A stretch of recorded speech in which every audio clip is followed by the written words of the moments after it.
Natural star Nani హీరోగా నటించిన నేను లోకల్ మూవీ నేడు గ్రాండ్గా రిలీజ్ అయింది. త్రినాథరావు దర్శకత్వంలో వచ్చిన ఈ మూవీలో నాని పూర్తి రొమాన్స్ కామెడీ పండించాడు. అతనికి జంటగా హీరోయిన్ కీర్తి సురేష్ కూడా తన రోల్లో ఒదిగిపోగా పోసాని కృష్ణ భగవాన్, సచిన్ కేడేకర్ నవ్వుల పువ్వులు పూయించారు. కాలేజీ విద్యార్థిగా నాని సరికొత్త రోల్లో కామెడీకి పెద్దపీట వేయడం విశేషం. మూవీ చూస్తున్నప్పుడు ఈడియట్ సినిమా చాలాసార్లు గుర్తుకు వస్తుంది.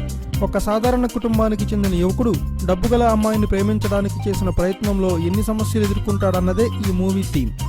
చాలా సరదాగా సాగిపోయిన నేను లోకల్ మూవీలో ఫస్ట్ హాఫ్ అంతా కామెడీ సన్నివేశాలతో ఉండగా సెకండ్ హాఫ్ ఎమోషనల్గా ఉంటుంది.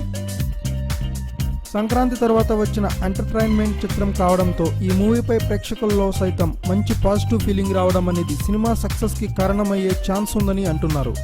మొత్తంగా నేను లోకల్ మూవీని చూసిన ప్రేక్షకులు మాత్రం సినిమా పర్వాలేదు అంటూ బయటకు వస్తున్నారు. కొంతమంది మాత్రం సక్సెస్ అంటూ కన్ఫర్మ్ చేస్తున్నారు. Thanks for watching. Please subscribe our channel.